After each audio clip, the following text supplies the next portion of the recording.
is up, team? What are we talking about today, you ask?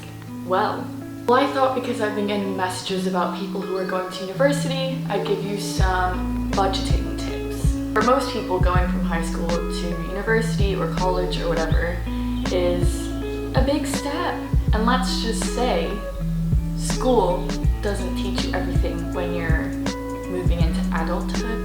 So let me just help you out. And I am aware you are going to uni for the first time or the second time or whatever. It can be hard because now you are the one in charge of your monetary use and you kind of have so much freedom. You just want to go out and buy shit. So I'm just gonna help you out with keeping that all organized, and yeah, I'm just gonna give it to you straight. 10 tips, maybe kind of 10 and a half, to help you, save your money, be smart with your money, yet still kind of try and have fun while, starting your university journey. And yeah, let's just get into it. Just a quick disclaimer, obviously everyone's in different positions, so these are kind of general tips for you to take on. Feel free to either message me on Instagram or leave a comment down below if you do have any questions that I don't answer in this video. So the very first tip, whether you have a student loan or you have an allowance. So with student loans, I know that usually you get it in a huge load and it's so easy to kind of see it as a big number. So the first thing is to split it into monthly and then split that month into weekly. Because a lot of the purchases you will be doing will be weekly. This allowed me to kind of visualize that it's good because when I go to the supermarket or whatever, I know I can only spend 25 or 35 pounds. Number 2 is save money where you can. I know for me in first year, I swear, okay. In first year, I knew I wanted to save for a trip back to Abu Dhabi to see my friends. So what I did and what I highly recommend, whether it's a holiday or something that you want to buy or if you just want to save in general, it's to kind of take a percentage of that money that you get monthly and put it to the side.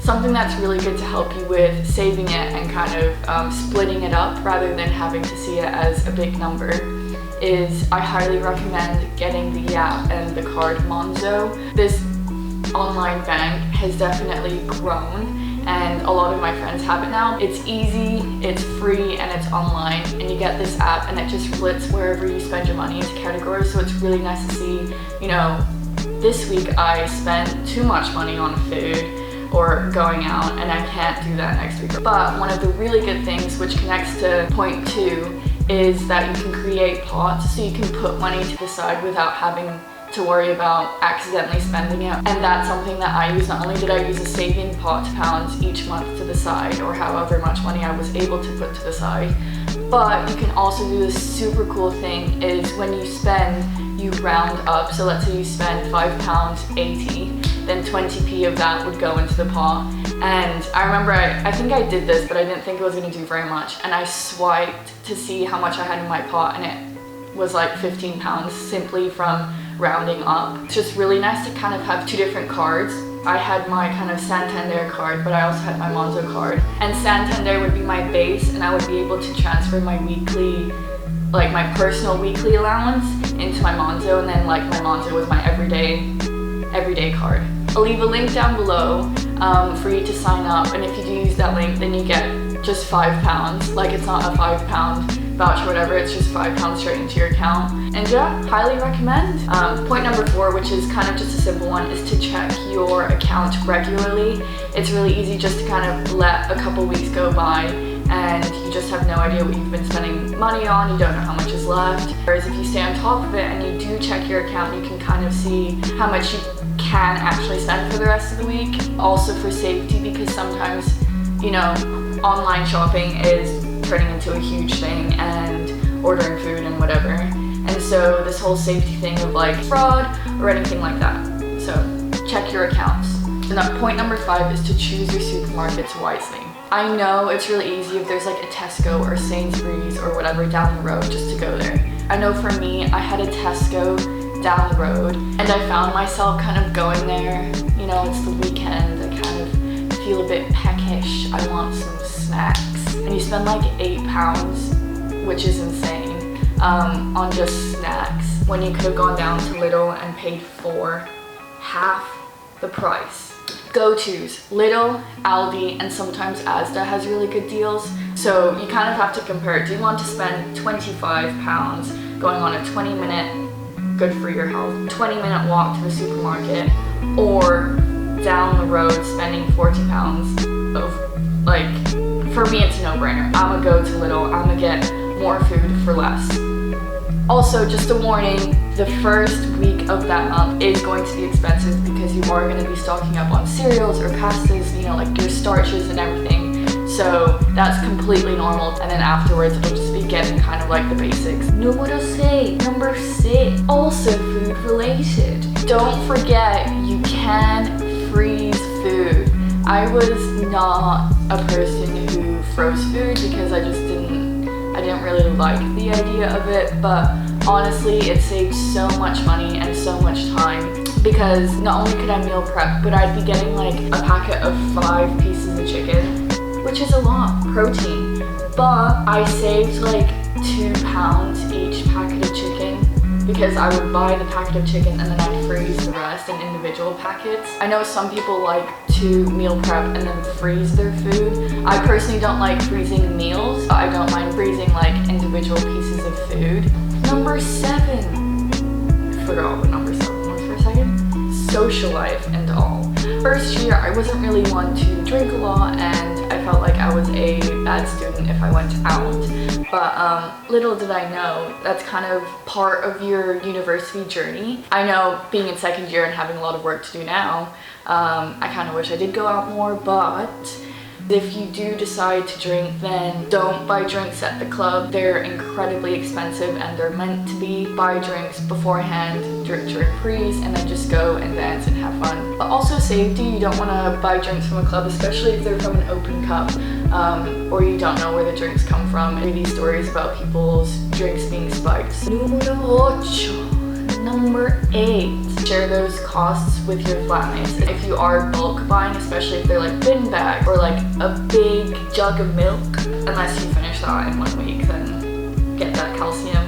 I know some of my friends had like a little like paper on the wall just to see like, oh, so Andie has bought the bin bags 4 times, whereas I've bought it twice, so I need to go get some bin bags. It just keeps them accountable, really. I feel like I'm plowing through these, and I'm sorry if I'm not going into depth. Honestly, feel free to leave a comment or just message me. Ask me anything. I'm happy to answer questions. I love getting messages from you guys, so I just got fucking highlighter on the bed. I'm just gonna pretend it's not there. There's like 2.5 more. So, number 9, use your student discount. Some people forget that they have a student card. Student cards are not just to sign in. You can use student cards to get student discounts. Uni days and student beans are very common applications that you can download on your phone. Even if they're not on those apps, if you go into a store, just ask. Honestly, use your student discount. Take a picture of it right now. Get your phone out, take a picture of your student card. If you're not in uni yet, once you get it, take a picture.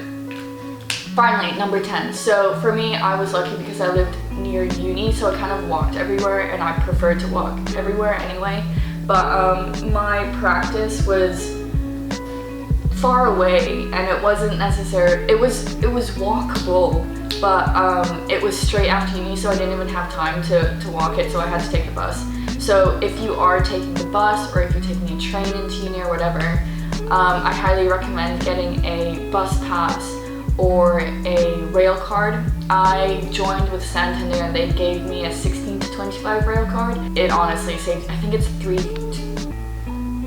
numbers. I think it's 33% off or something like that. It's a lot, so highly recommend a rail card. Off the bat, bus passes I think are over £100 to get, but considering that you're paying what, £150 to £50 one way or a £4.50 day pass, then at the end of the day you end up saving a lot of money. Give them a go. If it is kind of a 20-minute distance, honestly, walking is great. If I did have the time, which I usually did, I'd just walk, and it's great. My 11th tip. Think about whether you want a job or not. This is so dependent on what degree you're doing. I know for me, first year, I probably did have the time, but in first year I wanted to focus on the experience more rather than having a part-time job and kind of being hectic all over the place, not really able to get to know people. And also considering I was part of clubs and sports and stuff, I didn't really have the time. So you kind of have to weigh out what your schedule really looks like. But saying that, look on the university website because there are jobs that you can take within your like college or uni. So for us it was called Jobs for Students, and they kind of had part-time jobs or just kind of one-off jobs, and that was really good, and it does usually work around your schedule. So those are kind of my 11 tips, which is an odd number, but just think you have this budget, you have a bunch of different categories that you need to kind of split that budget up into. So you really have to stay accountable to how much you're spending and where. The fucking airplane, man. Thanks for watching. Like and subscribe, turn post notifications on, and be excited for next week's video because it's going to be a fun one and we have a new guest. So yeah, see you next week and have a lovely day. Bye.